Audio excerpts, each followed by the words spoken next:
तो आज हम पढ़ाई करेंगे चैप्टर नंबर 3 के नेक्स्ट पार्ट की, जो कि एक पोयम है और जिसका नाम है दरिया कांठे। तो इस पोयम में, इस कविता में, इस गीत में कवि ने छोटे छोटे बच्चों को कहा है कि चलो हम सब साथ में मिलके जो है वो सागर के किनारे खेलने जाए और वहाँ पे जाके क्या क्या करेंगे, क्या क्या मज़ा मस्ती करेंगे, उसका जो है वर्णन इस गीत में किया गया है। तो शुरू करते हैं। दरिया कांठे रमवा चालो नाना बाड़ा राजा, रेती में रमवाने चालो रे बाड़ा राजा। तो कवि जो है वो छोटे छोटे बच्चों को कहते हैं कि चलो हम सब मिलके जो है वो सागर के किनारे खेलने जाए और वहाँ पे रेत में बैठ के सब हम खेलेंगे। शंखला छिपला वीणीने माड़ा रे बनावीशूँ, कागड़नी होड़ीने पानी मारे तरावीशूँ। तो वो बोलते हैं कि हम वहाँ पे जाके मस्ती करेंगे, मौज करेंगे। तो वो हम वहाँ पे जाके क्या क्या करेंगे, तो वो कहते हैं कि हम वहाँ पे जो सागर में से जो छिप निकलते हैं, जो शंख निकलते हैं, उससे हम जो है वो सब इकट्ठा करके उसकी माला पिरोएंगे और जो है वो कागज़ की नाव बना के हम जो है वो उसको पानी में तैराएंगे।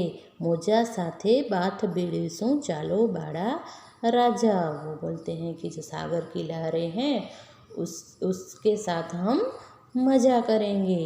रेतीना बंगलाओ साथे बेसी बनावशूँ, नानी ढींगली माटे रे खुर्शी टेबल लावीशूँ, पानी में छपछबिया करीशूँ चालो बाड़ा राजा। तो कहते हैं कि हम वहाँ पे जो सागर किनारे जो रेत होती है उसमें हम रेत के महल बनाएंगे और उसमें महल में जो हम वो छोटी छोटी गुड़ियों को रखेंगे और उस गुड़िया के लिए हम छोटी छोटी मेज़ और कुर्सी भी लाएंगे। और फिर क्या करेंगे, फिर पानी में बैठ के मज़ा करेंगे। ऊंचा ऊंचा आबले सूरज दादा आवसे, संध्या रंगों ने पानी मारे बिछावसे, दरिया माए रंगो जोवा चालो बाड़ा राजा। तो आप भी कभी सागर किनारे गए होंगे तो जब सूर्योदय होता है और जब सूर्यास्त होता है तो इसका जो नज़ारा है वो बहुत ही अच्छा होता है। तो जब शाम को जब जो है संध्या खिलती है तब उसके जो आसमान में जो सारे रंग होते हैं वो हम जब दरिया सागर किनारे बैठे होते हैं तो वो सारे रंग हमें सागर में भी दिखाई देते हैं। तो जो कवि है वो कहते हैं कि ऐसे रंग बिरंगी रंगों को देखने के लिए चलो हम सागर के किनारे जाए। नानी नानी माछलीओ कांठे रमवा आवसे, गीत मधुरा गासूँ दरियो हिलोड़ा लावसे, मोजा माँ हिलोड़ा जोवा चालो बाड़ा राजा। तो कहते हैं कि छोटी छोटी मछलियाँ जो है वो किनारे पे आएंगी तो हम उसके साथ भी खेलेंगे और फिर वहाँ पे बैठ के अच्छे अच्छे गीत गाएंगे। और जब सागर की लहरें आएंगी तो हम वो वहाँ पे बैठ के देखेंगे और बहुत सारी मस्ती करेंगे और बहुत ही एंजॉय करेंगे। तो इस तरह से कवि जो है वो छोटे छोटे बच्चों को कहते हैं कि चलो हम जो है सागर के किनारे जाए और वहाँ पे खेलें। तो अब बारी है एक्सरसाइज की। तो इस एक्सरसाइज में क्या है, जोड़का जोड़ो अने लखो। बाड़ा राजा दरियाकांठे શું કરશે, એ દરિયાકાંઠે જે કરવાના છે તે ઉલટ સુલટ થઈ ગયું છે તે સરખું કરી અને ઉદાહરણ મુજબ નીચે વાક્યો लखो। तो यहाँ पे जो है वो इस जो पोयम में जो वर्णन किया गया है कि जो बच्चे हैं वो दरिया किनारे सागर किनारे जाके क्या क्या करेंगे, तो वो जो क्रियाएं हैं वो यहाँ पे जो है वो उलट सुलट हो गई है। तो उससे हम यहाँ पे सही तरह से मिलाना है और इससे मिलता जुलता यहाँ पे सेंटेंस बनाना है। जैसे कि एग्जाम्पल तौर पे यहाँ पे दिया गया है कि संखला और छिपला तो वीण से, तो बच्चे क्या करेंगे, तो बाड़ा राजा दरिया काटे संखला छिपला वीण से। तो इस तरह से यहाँ पे ये जोड़ के हमें सेंटेंस बनाना है। तो यहाँ पे दूसरा क्या है, रेतीना, तो रेती के क्या करेंगे, तो घर बनाएंगे, तो रेतीना बंगला बनाव से। तो यहाँ पे क्या लिखना है, रेतीना बंगला बनाव से। तो इस तरह से मैंने जिस प्रकार से यहाँ पे जो यह एक्सरसाइज फिल की है, इस तरह से आपको भी अपनी जो टेक्स्ट बुक्स है उसमें इस तरह से ये एक्सरसाइज है वो फिल करनी है।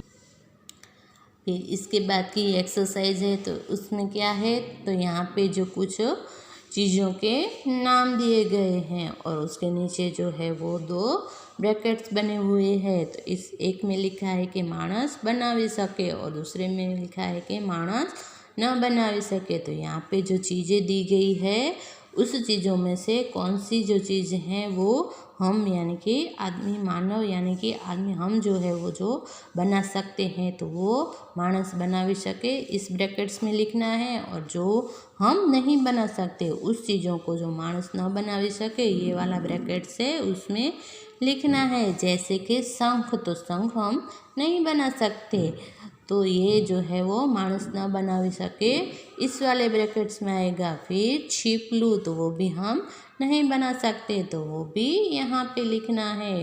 फिर माड़ा, तो माड़ा तो हम गूँथ सकते हैं, तो ये मानस बनावी सके इस ब्रैकेट्स में आएगा। फिर कागड़नी होड़ी, तो वो भी हम बना सकते हैं, तो ये भी मानस बनावी सके उस वाले ब्रैकेट्स में आएगा। तो इस तरह से मैंने यहाँ पे जो है वो एक्सरसाइज जो फिल की है, तो इस तरह से आपको भी अपनी जो टेक्स्ट बुक है उसमें इस तरह से फिल करना है। जो आदमी बना सकता है उन चीज़ों को इस ब्रैकेट्स में लिखना है और जो आदमी नहीं बना सकता उन चीज़ों को इस ब्रैकेट्स में लिखना है। और इसके बाद की जो एक्सरसाइज है वो क्या है, जुओ वाँचो अने लखो। तो यहाँ पे जो है वो कुछ पिक्चर्स दिए गए हैं और उस पिक्चर के नीचे जो है वो अक्षर दिए गए हैं और यहाँ पे जो एक्सरसाइज है वो इससे रिलेटेड है। तो यहाँ पे जो है वो ये जो पिक्चर दिए गए हैं और इसके नीचे जो अक्षर दिए गए हैं उससे हमें यहाँ पे शब्द बनाने हैं। जैसे कि यहाँ पे जो है वो मछली है, तो मछली के नीचे कौन सा शब्द है, सा। और फिर ये क्या है, पत्ता, तो पत्ते के नीचे क्या है, ग। तो ये मछली और पत्ता यानी कि सा और ग को मिलाते हैं तो कौन सा अक्षर बनता है, सा ग। तो यहाँ पे लिखना है सा ग। और फिर क्या है दूसरा, तो मछली का पिक्चर, तो मछली के नीचे कौन सा शब्द है, सा। और फिर ये है मोर पंख, तो मोर पंख के नीचे क्या कौन सा शब्द है, ल। तो इन दोनों शब्दों को जोड़ के कौन सा जो है, इन दोनों को मिलके जो कौन सा शब्द बनता है, तो साल। तो यहाँ पे लिखना है साल। फिर ये क्या है, तो ये है ध्वजा और ध्वजा के नीचे क्या है, पा। और ये क्या है, ऐनक, तो ऐनक के नीचे क्या है, टा। तो इन दोनों को मिलके कौन सा जो है वो शब्द बनता है, तो पाटा। तो यहाँ पे लिखना है हमें पाटा। तो इस तरह से यहाँ पे जो है जो वो पिक्चर दिए गए हैं और इस पिक्चर जो है तो ये यहाँ पे हमें देखना है कि इस पिक्चर के नीचे कौन सा शब्द है। तो इन फिर शब्दों को जोड़ के हमें एक शब्द बनाना है। तो इस तरह से मैंने यहाँ पे जो है एक्सरसाइज फिल की है। तो इस तरह से आपको भी इस पिक्चर को देख के इस एक्सरसाइज को फिल करना है। और यहाँ पे जो एक्सरसाइज है, तो आज अक्षरोंમાંથી नवा शब्द बनाओ અને તેના સંકેત तो दौड़ो। तो वो वाले एक्सरसाइज थी, उसमें जो है वो पिक्चर बने हुए थे और पिक्चर को बना के हमें जो है वो शब्द बनाने थे। तो यहाँ पे हमें जो है वो अपने हिसाब से यहाँ पे पहले शब्द लिखने हैं और इससे रिलेटेड यहाँ पे पिक्चर बनाने हैं। तो यहाँ पे जो मैंने लिखा है शब्द काका, तो यहाँ पे जो का है वो जो है फूल है वो है, उसके नीचे कौन सा शब्द है का। और फिर दूसरा फूल का पिक्चर किया तो क्या बन गया काका। इस तरह से यहाँ पे जो घर है तो उस घर के नीचे कौन सा अक्षर है वे। फिर यहाँ पे जो है दजा, तो दजा के नीचे कौन सा अक्षर है पा। और फिर यहाँ पे जो है आँख का पिक्चर है तो यहाँ पे क्या है र। तो यहाँ पे कौन सा शब्द हुआ वे पार। और हमें यहाँ पे उसके पिक्चर ड्रॉ करने हैं। तो इस तरह से मैंने जिस तरह से यहाँ पे ये एक्सरसाइज फिल की है तो इस तरह से आपको भी अपने हिसाब से यहाँ पे इन पिक्चर को लेकर हमें यहाँ पे शब्द बनाने हैं और उस पिक्चर को यहाँ पे ड्रॉ करना है। और इसके नीचे की एक्सरसाइज है वो क्या है कि चित्रों जगह अक्षरों मूकीने वाक्य लखो। तो ये जो पिक्चर दिए गए हैं उनकी मदद से हमें जो ये है वो सेंटेंस पूरे करने हैं। तो यहाँ पे मछली है, उसके नीचे कौन सा अक्षर आता है सा, फिर पत्ते के नीचे घ और फिर आँख के नीचे र, तो सागर। ना माथे, फिर एन के उसके नीचे टा है, फिर जो मयूर पंख है उसके नीचे क्या है ल और पालड़ी। तो जैसे सेंटेंस बन गया सागर ना माथे टालड़ी। फिर उसके बाद का क्या है चा, और जो मयूर पंख है उसके नीचे कौन सा शब्द आता है ल, तो चाल। फिर जो ये ध्वजा है तो उसके नीचे है पा और ऐनक है उसके नीचे है टा। फिर चाल पाटा, फिर ऊप और आँख के नीचे कौन सा शब्द है र, चाल पाटा ऊपर। फिर जो मयूर पंख है उसके नीचे है वो ल, फिर ऐनक है उसके नीचे है टा, फिर आँख के नीचे है र, तो लटार मारिए। तो सेंटेंस बन गया चाल पाटा ऊपर लटार मारिए।